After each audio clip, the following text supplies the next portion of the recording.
I'm Ryan Betson. I'm Josh Saunders. We are the Pop Culturists, and if you've been a long-time consumer of our content, you might notice I'm a little bit taller today.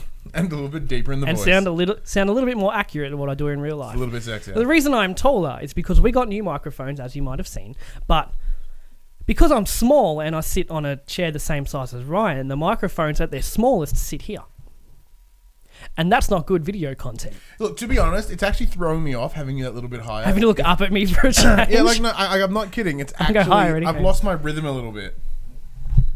Oh, the table. So, Ryan, how you doing?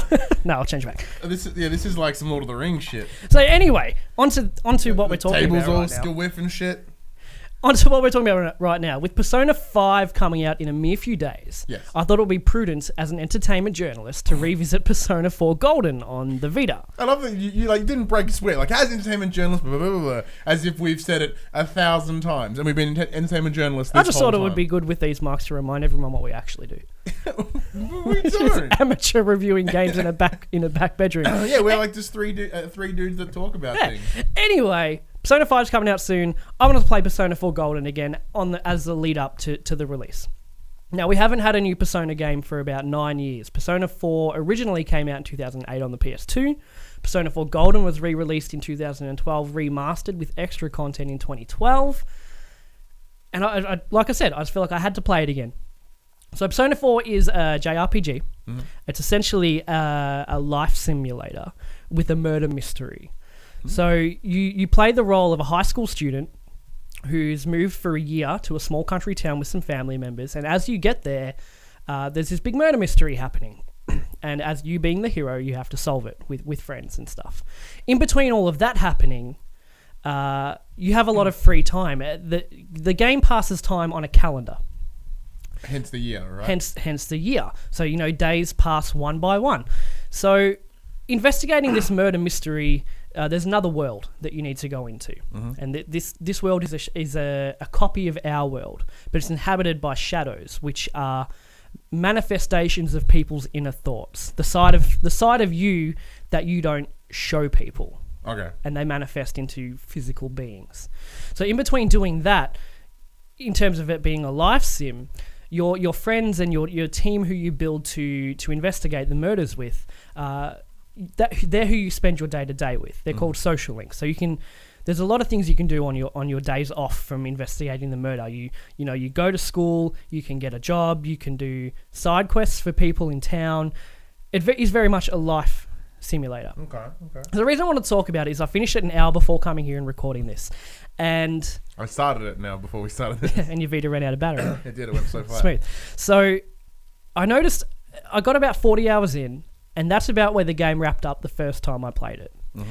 But different things were happening to what I remember. And I kind of thought, well, what's going on? I don't remember any of this stuff. And my memory's not that bad just yet. So I did a quick Google and I found out that I was playing through the true ending of the game. The game has multiple endings, which I'm not a fan of. But I didn't know it had multiple endings because even what I got... even more surprised.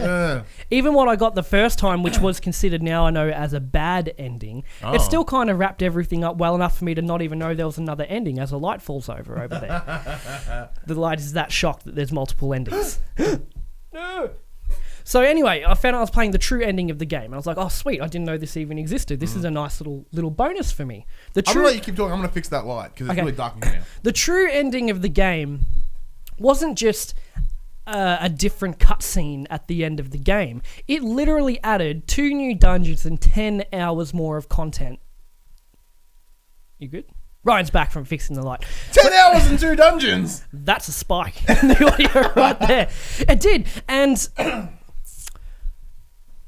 that was as cliche as this is to say, that was the most incredible ending to a game that I've ever experienced. What, in the way that they're like, hey, surprise, there's more endings? Surprise, there's more, but surprise with the bad ending.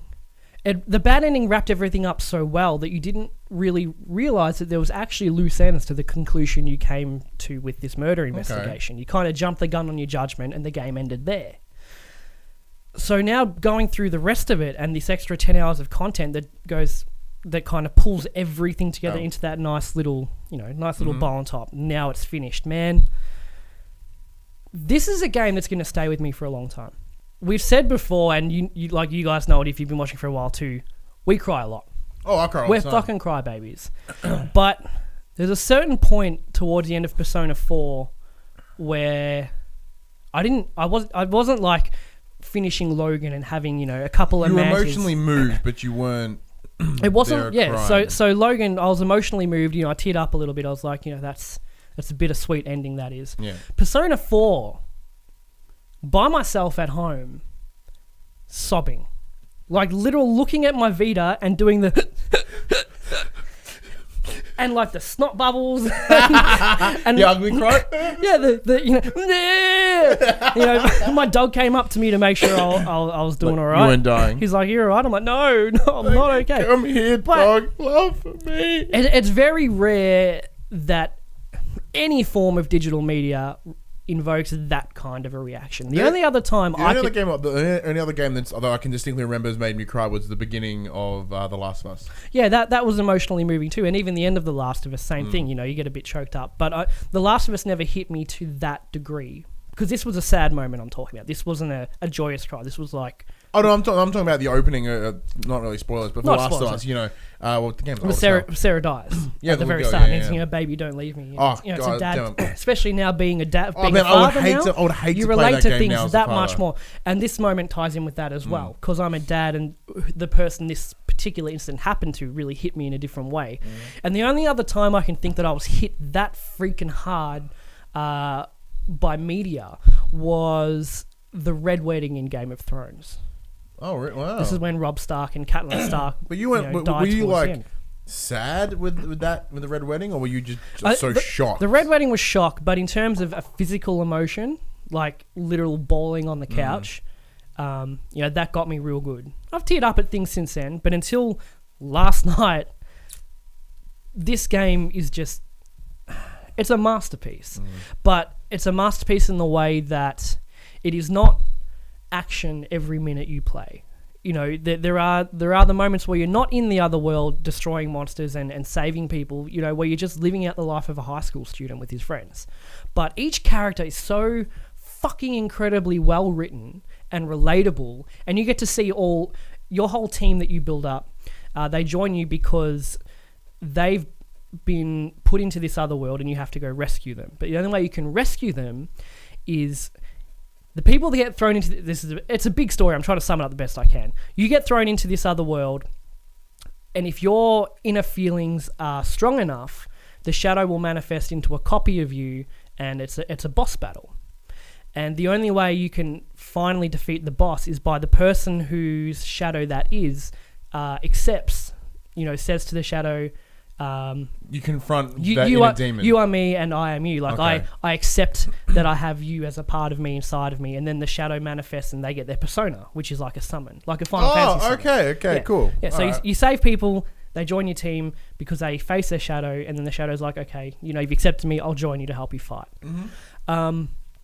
And it's just an incredible game. It really is. Well, I've spent a good whole about 18 minutes with it. Yeah, that's a good. So- that's a good way to get a representation of a 50+ hour But game. at the same time, it's doubled since the last time I played it. So I originally bought it on my Vita probably a good year or so ago, right? I was like, there was a sale on in the Vita store. I'm like, what are some pivotal Vita games I need to have? And one of them obviously Every was- list. is every Persona list, number 4. one is Persona 4 Gold. And I'm like, done. It's like $12. I'll buy it.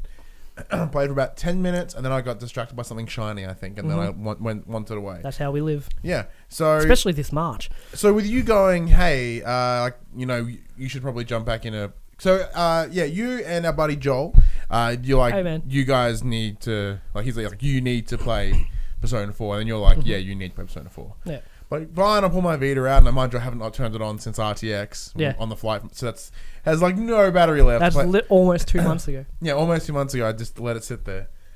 so I bugged it on. I started a new game, and then I went to save it, and was like, oh, how long did I play it last for? 10 minutes.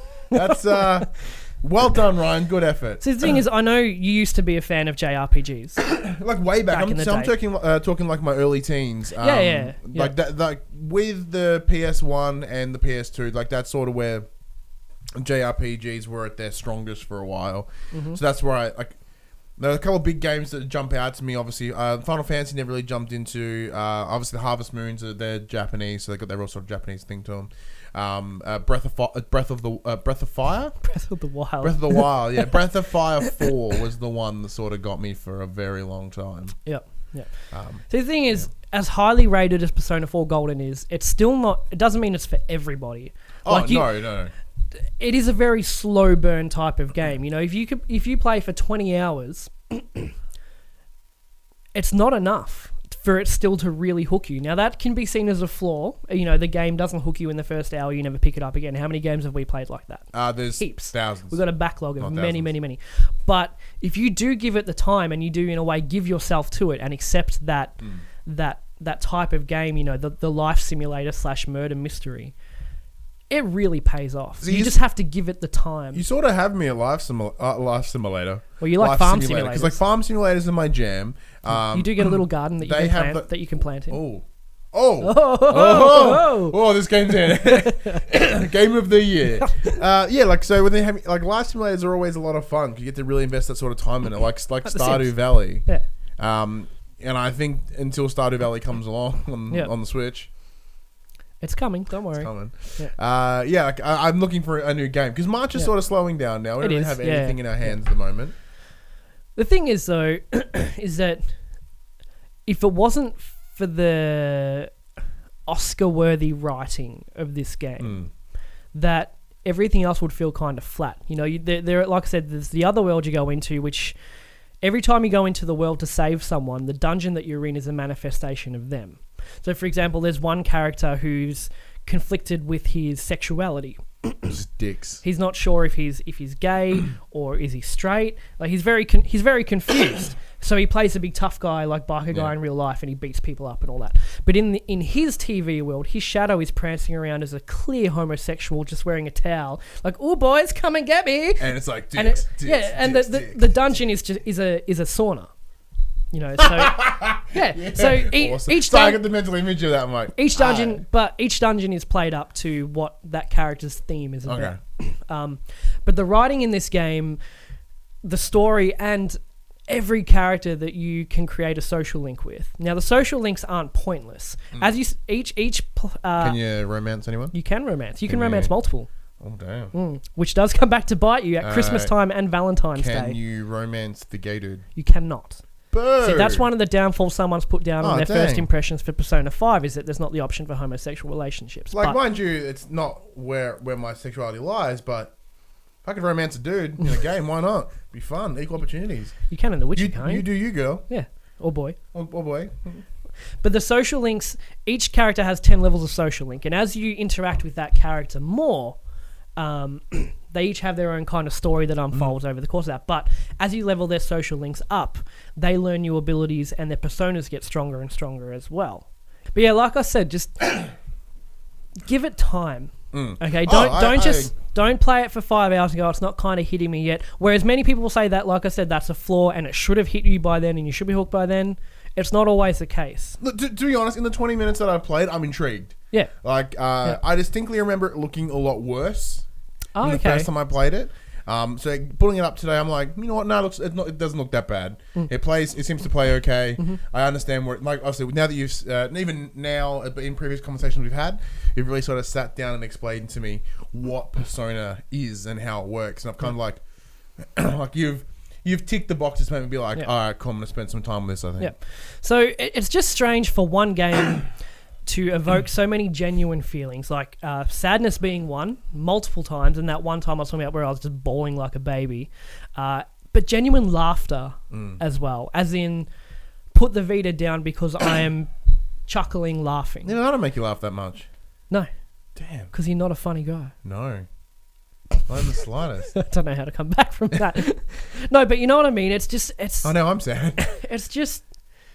I can't even put it into words. Okay. So while I am very, very excited for Persona 5, I'm a bit apprehensive that because I made the choice to play Persona 4 Golden so close to it, that I'm not going to get straight into the characters as maybe I should. My concern is, are you going to exhaust yourself knowing you've just put 60 plus hours into Persona 4? Burnout. Yeah, would you reckon you'll get a bit of burnout from... If Persona 5 is in the same bracket and it's a good 100 hours... It should be 50 plus minimum. Like, are you concerned that you... Like, are you able to do that again? I think so. Okay. Because I've gone on pretty much full blackout from Persona 5. Other than the first trailer, I watched a little bit of a live stream from PlayStation Access the other night just to kind of refresh me and go, do I still really want this? And yeah, I do. So, yeah. Like I said, my only real concern is that coming off the fantastic cast that Persona 4 had, that I'm not going to resonate straight away with the Persona 5 characters. But from what I've heard and from what the first reviews that are coming out now are, I don't think that'll be the case. Ooh. And it sucks. I'm hoping that remote play will work okay to my Vita. Do you feel that you're going to have to play it on the Vita? Kinda, but I think it's just a matter of getting out of that mindset. Because I've just spent 60 hours in the last week and a half looking at my Vita, playing this game. So I think once I pop it in the PlayStation and it fires up, I'll go, okay. No, I have a feeling that, like, because the Vita is, it has a cap, right? Like, and only how so good it can be. So I think by opening it up to the PlayStation 4 and the power PlayStation 4, I think it will be more of the game you want. It'll be bigger, it'll be better, it'll be, you know. But it's coming on PS3 as well. Not here. I think it's Japan only. Yeah, but as in it can run on a PS3. Oh, which is equivalent to a Vita. Yeah, they can downscale it a bit. So I don't know. Maybe they'll bring out, as Joel said in our Facebook chat, P5R, Persona 5 Ruby at some point on the Vita, because Persona will got Persona Go. Yeah. This topic was really about nothing. I finished the game and I had to fucking talk about it. But when we get our copy of Persona 5, which could be any day now, depending on when this video goes up, we may... Oh, we should already have it before this video goes up. I fucking hope so. Should be, yeah. So literally from the day that we're recording this, it should be any day now. One thing we're starting to do here at Pop Culture, we're starting to stream games. So Josh, because it's being sent to here, it's being sent to my house. I suggest when it arrives, I'll message you. You get your PlayStation, you bring it over here, so that way you get your save. We load it up and we stream that bad boy. We do some first impressions. We do some first impression streams. We need to look into that. Yeah, there seems to be a little bit of an issue with the thing, but but I think we will anyway. It's just, what are they going to do? They can't come and yell at us midstream. No. So if we stream and the video gets pulled down later, like, oh shit! Hey, it's John from Atlas. Can you stop? Hi, and they bow. Yeah. Hi. And Millie's like, Ryan, there's a man at the door and he's bowing. And he's wearing a suit. Oh shit! As soon as they're in a suit, it's bad. It's so bad. It's like it's that sound from The Simpsons. I'm Ryan Betson. I'm Josh Saunders. That was our little discussion about Persona 4 Golden and a little bit of Persona 5. So what do you think? Are you going to be picking up Persona 5? Now, I do know that in a little bit of chats we've had with some of the fans of the show, that the excitement level for Persona 5 is pretty much through the roof. It's very, very high. If you have a Vita and you haven't tried Persona 4 Golden yet, at maximum price now it's $15. Yeah, last week it was $8.99. Because right now PlayStation are having the 10-year anniversary of the PlayStation Store, so giving there's a bunch of games for really, really cheap.